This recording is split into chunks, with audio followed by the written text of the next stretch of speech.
नमस्कार मित्रांनो, big boss Marathi season 6 चा पहिला भाऊचा धक्का रंगणार आहे आणि या भाऊच्या धक्क्यावरती रितेश भाऊ हे स्पर्धकांची जबरदस्त शाळा घेताना दिसणार. पहिली शाळा होणार आहे ती म्हणजे तन्वी कोलतेची. तर मित्रांनो, बिग बॉस मराठी सीझन 6 चा उद्या शनिवारी पहिला भाऊचा धक्का रंगणार आहे आणि या भाऊच्या धक्क्यावरती रितेश भाऊ हे बऱ्याच स्पर्धकांची शाळा घेताना दिसणार आहेत. आणि पहिली शाळा होणार आहे ती म्हणजे तन्वी कोलतेची. ज्या पद्धतीने पूर्ण आठवडा तन्वी कोलतेने जे काही घर डोक्यावर घेतलं होतं, अक्षरशः स्पर्धकांना इरिटेट केलं होतं. तिच्यापेक्षा वयाने मोठ्या किंवा कामाने मोठ्या असलेल्या काही स्पर्धकांना, जसं की सागर कारंडे याच्या करिअर म्हणजे कॉमेडीविषयी भाष्य केलं. दीपाली सय्यद हिच्याबरोबर सुद्धा तिने भांडण केलं. या सगळ्यावरती रितेश देशमुख उद्या भाऊच्या धक्क्यावरती बोलणार आहेत आणि त्याचा एक प्रोमो नुकताच शेअर करण्यात आला. या प्रोमोची सुरुवातच रितेश भाऊ अशी करताना दिसतायत की तन्वी कोलते किती बोलते. आता मला पण वाटायला लागलंय की तन्वी कोलते का आणि किती बोलते असं म्हणून रितेश भाऊ तिची कानउघडणी करताना इथे दिसतायत आणि तिला सांगतायत की तुला भांडायला अजिबात कारण लागत नाही. तुम्ही एवढ्या इरिटेट करता, एवढं बोलता. तुम्ही हे सुद्धा लक्षात ठेवा की तुमचे घरचे सुद्धा हा कार्यक्रम बघतायत आणि तन्वी हा बिग बॉस मराठी सीझन 6 आहे. भांडणाचा शो नाही. तुम्हाला का भांडणामध्ये करिअर करायचं आहे का? प्रत्येक ठिकाणी कारण नसताना तुम्ही भांडायला जाता आणि अजिबात दुसऱ्याचा रिस्पेक्ट ठेवत नाही. असं म्हणून जबरदस्त अशी कान उघडणी तन्वी कोलतेची इथे रितेश देशमुख करताना दिसणार आहे.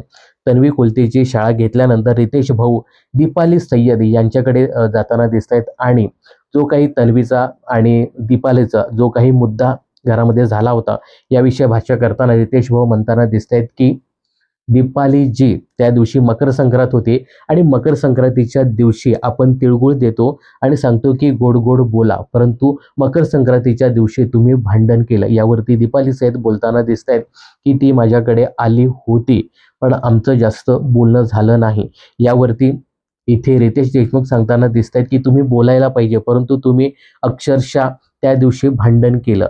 आता यावरती दीपाली सय्यद आहे ना, त्या थोड्याशा लाडात येऊन इकडे रितेश भाऊंना आरडी म्हणून आवाज देतात. आता यावरती रितेश देशमुख हे प्रचंड गरम होतात आणि सांगताना दिसतायत की माझं नाव रितेश देशमुख आहे आणि व्यवस्थित बोलायचं आणि मी मध्ये बोलत असताना अजिबात तुम्ही बोलायचं नाही, असं म्हणून दीपाली सय्यदची देखील कान उघडणी इथे रितेश देशमुख करताना दिसतायत आणि रितेश देशमुख यावेळी जबरदस्त खवळलेले आहेत. तन्वी कोलतेची शाळा तर घेतलीच, मात्र दीपाली सय्यद हिची सुद्धा कान उघडणी केली.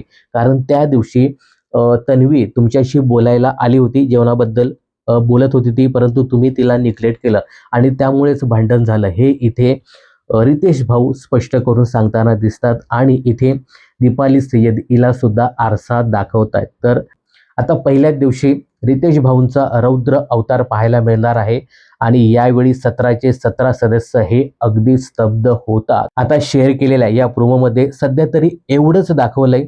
आता बघू अजून रितेश भाऊने कोणकोणत्या स्पर्धकांची कशी किती शाळा घेतली हे पाहणं खूपच इंटरेस्टिंग ठरणार आहे. तर काय वाटतं, या 2 सदस्यांच्या व्यतिरिक्त अजून कुठल्या सदस्यांची आणि कोणत्या मुद्द्यावरती रितेश भाऊने शाळा घ्यायला पाहिजे हे कमेंट्स करून नक्की सांगा. बिग बॉस आणि मनोरंजन क्षेत्रातील अशाच फिल्मी अपडेट जाणून घेण्यासाठी चॅनल जर सबस्क्राईब केलं नसेल तर जरूर सबस्क्राईब करा.